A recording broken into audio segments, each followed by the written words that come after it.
Welcome to SAT TV's news. I am Shanna Esprey, your presenter. In our top stories, government undertakes major investment within the health sector. Liad to meet with pilots union. And in sports, West Indies opening batsman Chris Gayle will return to Sunfoil Dolphins for the Ram Slam T20 competition in South Africa. Details of these will follow.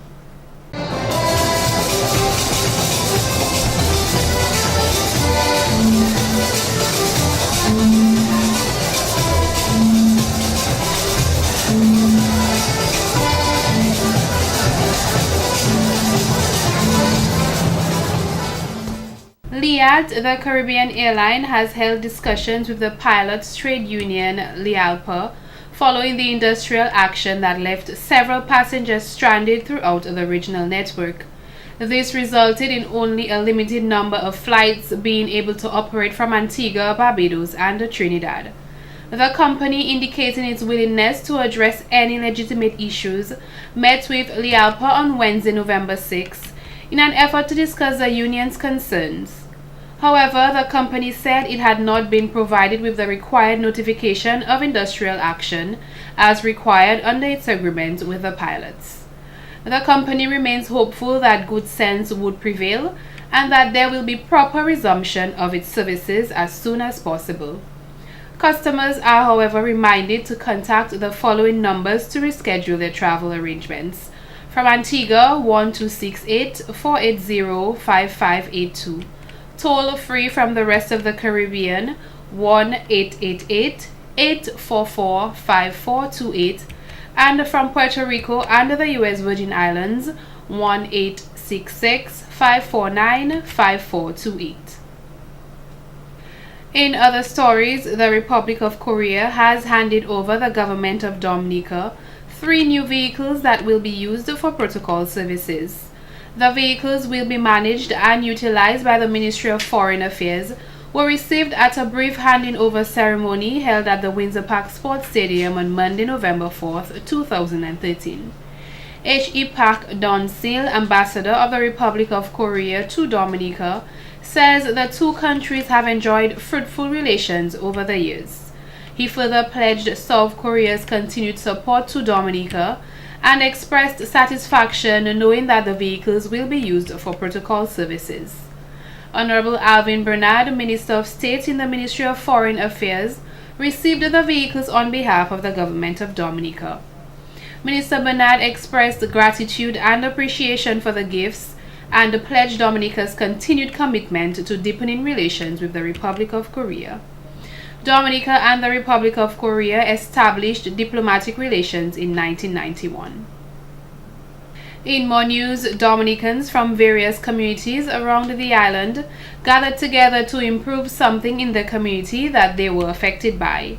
Although the communities had the choice of undertaking any project, the government provided assistance to urban and village councils and improvement committees to commence specific projects. Take a look at some of the projects that were done in the different communities on Tuesday, November 5th. Can you describe to us what is taking place here? Well, we're doing some repairs to the main entrance to the village. It's just a matter of preparing the road and concreting it, using concrete slab as the surface of the road. How long has the road been in a deplorable condition? Well, it's been so for a while since I know myself.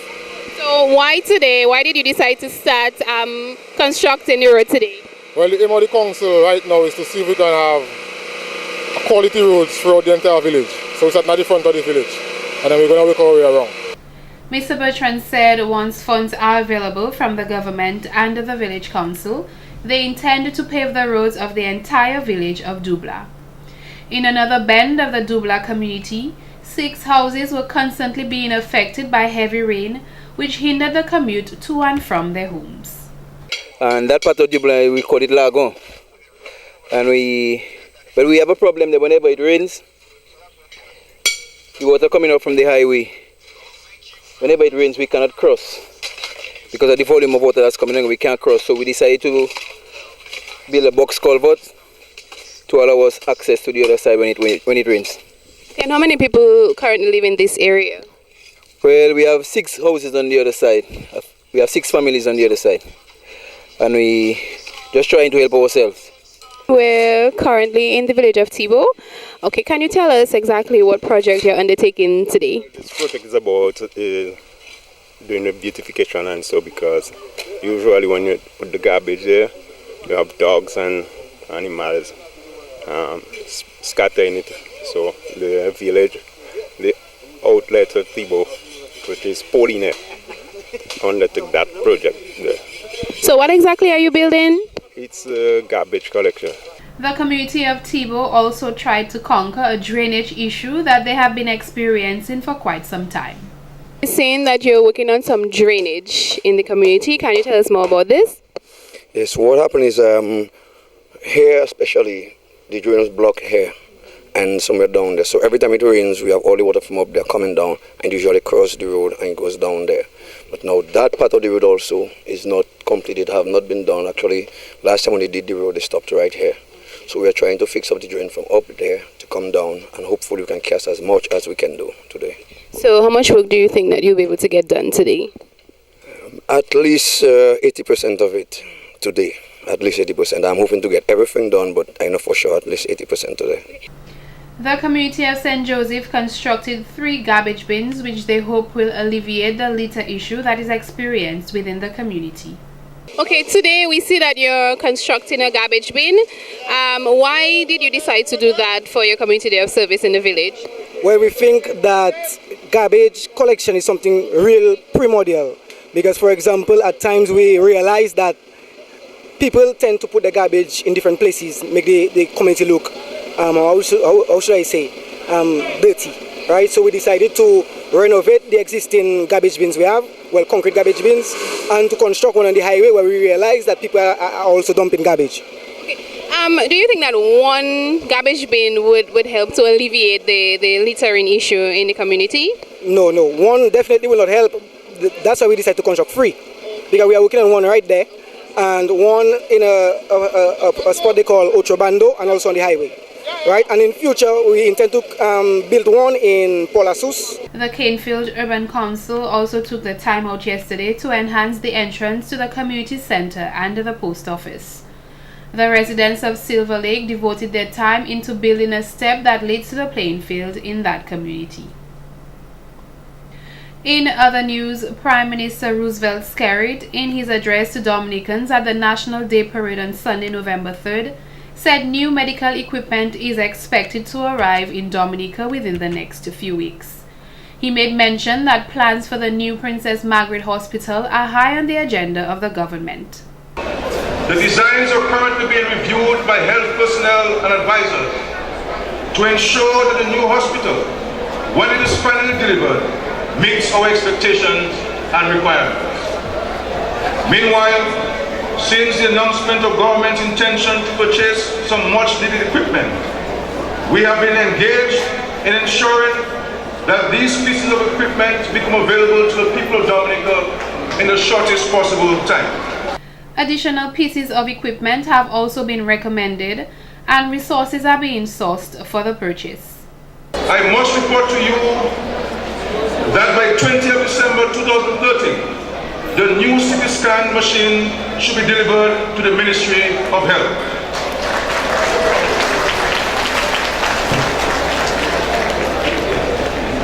The new mammogram machine is expected to be delivered on 21st November 2013.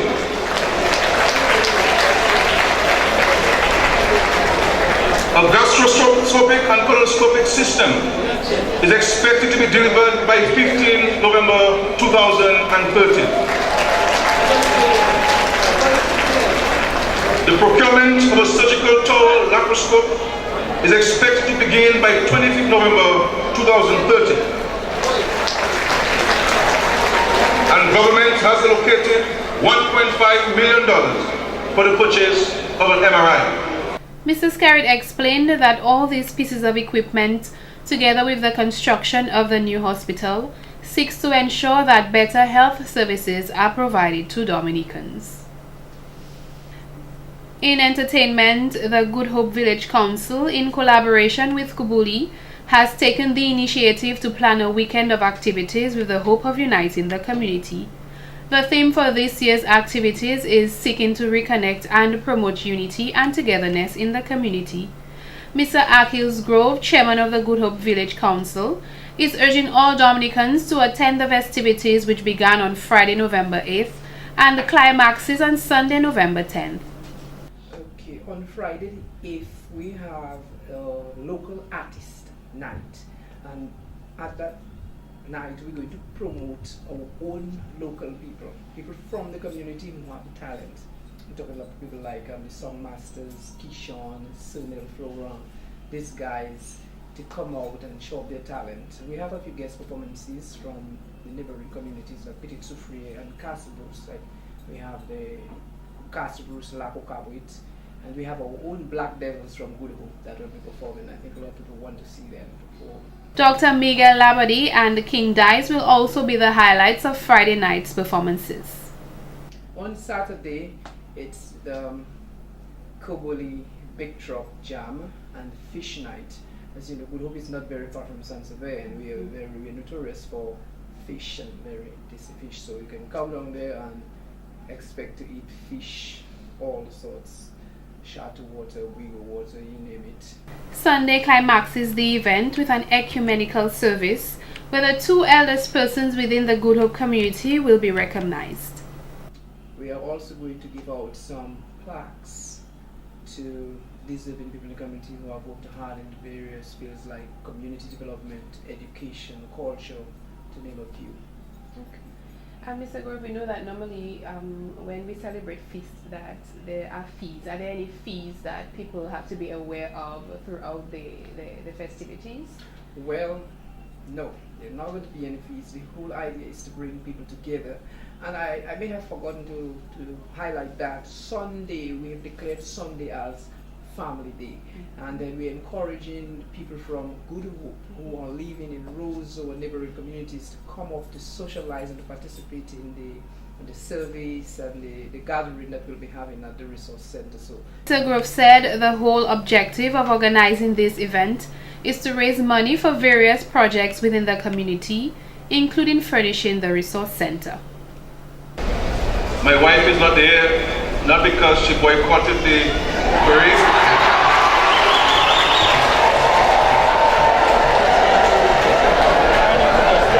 Neither it is because she divorced me.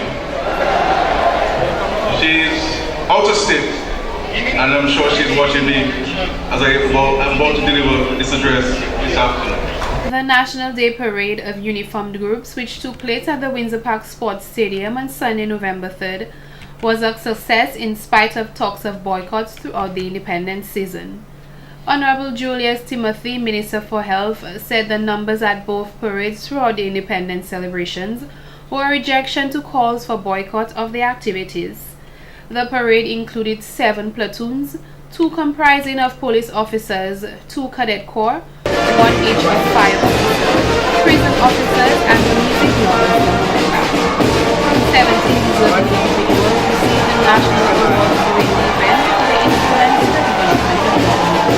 The recipient of the country's second highest national award at the Independence Day Parade, Mrs. Alex Rose-Knight, who received the Cicero Award of Honor, said she was overjoyed to have gained recognition by the country. Mrs. Vina Deyeroye, Miss Rosalind Canoville, and Miss Laura Joseph, so the other meritorious service awards for 2013.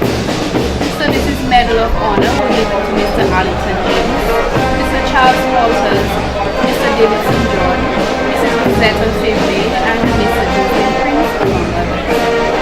Prime Minister Roosevelt Herrick emphasized that the numbers in the stands to be the largest than any of the national day parades.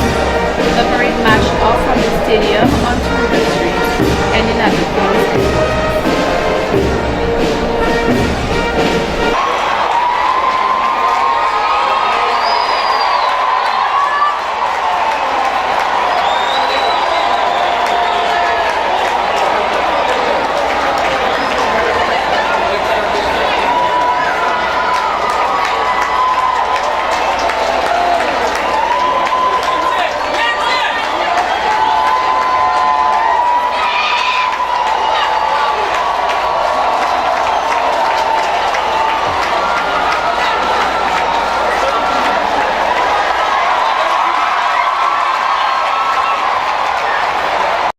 And in court news, McKinley Williams of Kings Hill has been found guilty of battery and wounding Nairi Richards of Monbruce.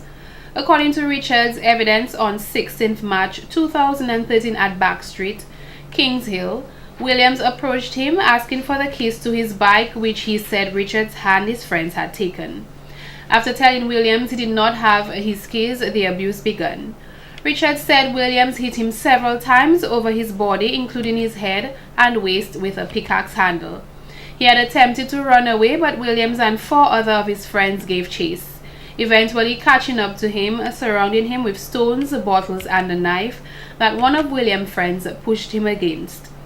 According to Richards, the abuse only stopped when customers at a shop came to inquire as to what was going on. The defendant was then taken to the Princess Margaret Hospital by one of his friends, and the matter was reported to the police. He spent 5 days as a patient at the hospital for injuries he sustained.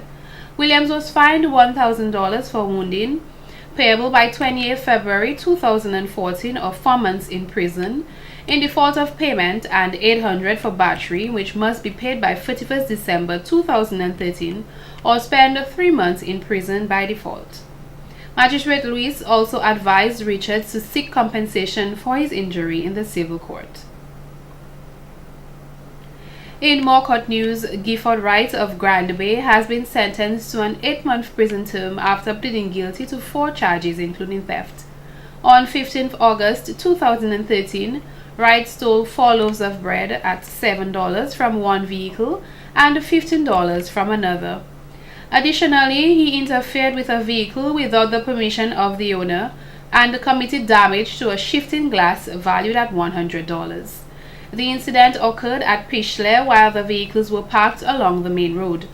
The defendant told Magistrate Ozzie Lewis that on the night of the incident he was attempting to duck the police who were in pursuit of him, and while on the run he saw the bread in the vehicle and decided to take it as he was hungry. Wright received 2 months for each charge. Meanwhile, Donald Murray of Fonkole was ordered to pay compensation of $465 by 31st December 2013 and a $1,200 fine by 30th April 2014 for stealing from his employer. Murray had stolen $1,500 from his boss Andrew Pear, whom he said owed him $300 from monies he had given to him for safekeeping. He said when he approached Pear about his $300, he said he could not remember, and so he did what he had to. Only $1,035 was recovered. Default of the compensation will result in 2 months in prison, while failure to pay the fine will result in 5 months sentence. This has been the local segment of the news. Stay tuned for sports.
When you want to serve rice to your family, you obviously want the best rice.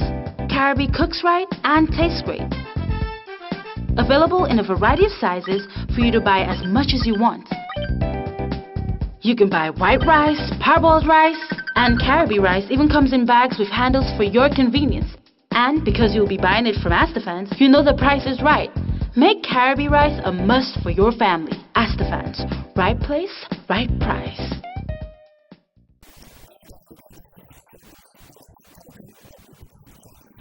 Shopping is a lot easier with Quartz Ready Finance. Choose what you want from our wide range of quality products and we take care of the rest. Quartz Ready Finance's affordability means there's no deposit. there's no need for a lump sum of cash. It's flexible, which means you choose your payment term and you're guaranteed the lowest monthly payments anywhere. Best of all, it's easy. Easy to get and easy to pay. Shop at Quartz today and get what you want hassle-free. Quartz Ready Finance. Easy, affordable, flexible. Share the connection. Sign up for Line Internet and get 50% off the first 3 months, 50% off a Wi-Fi modem, plus free installation.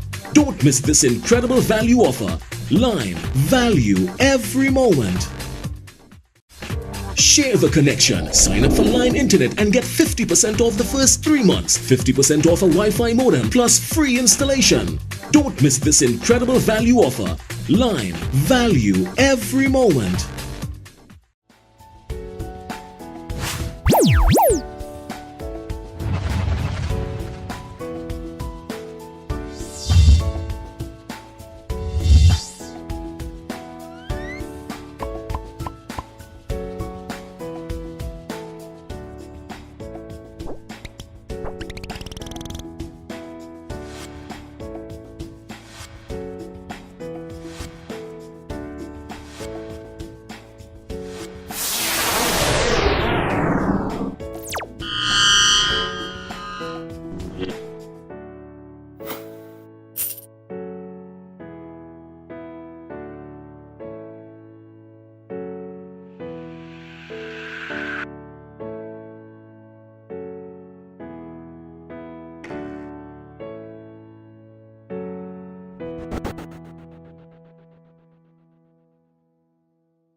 Thank you for staying tuned.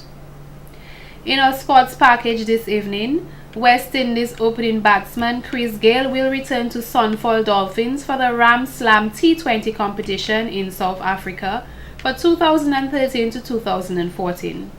Gayle is back in the squad for the new season after reportedly signing for R1 million for the 2011 to 2012 season, but leaving without an injury and without playing a single match. Gayle said that he was really excited to have joined the Sunfall Dolphins for the year 2014 Ram Slam T20 campaign, and he feels that there's some unfinished business for him as he did not get to play for them back in 2012 due to injury. The Jamaican cricketer is regarded as the most feared batsman in the T20 format, smashing more hundreds and sixties than any other batsman.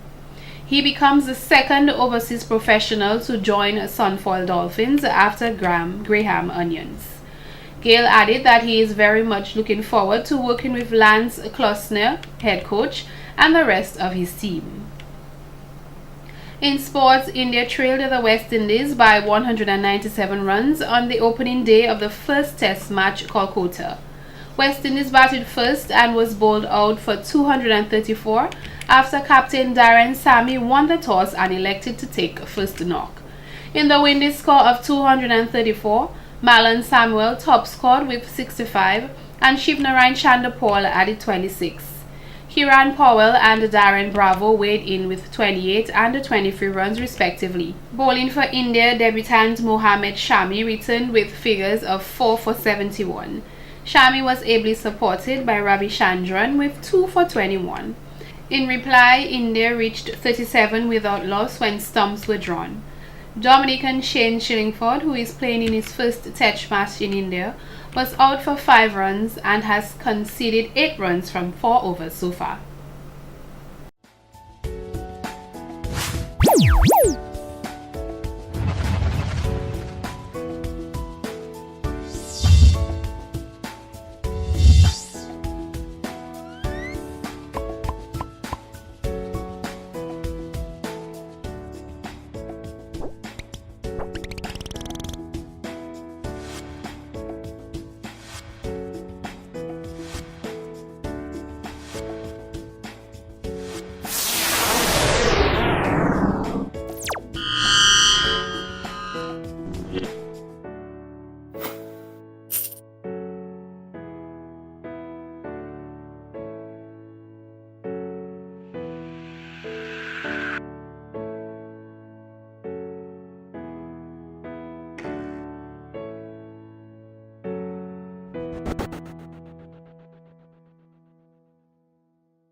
Music is life, you don't know.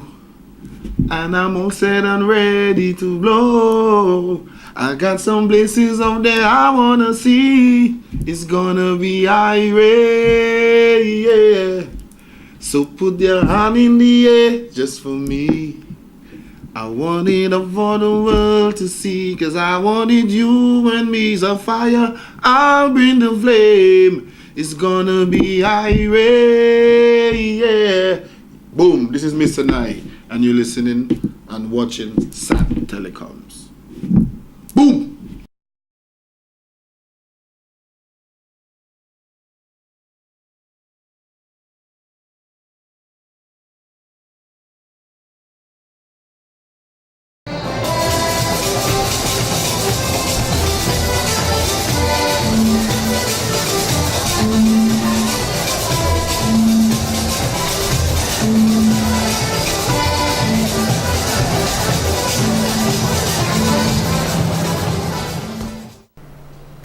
Now for a recap of the headlines. Government undertakes major investment within the health sector. Liat to meet with Pilots Union.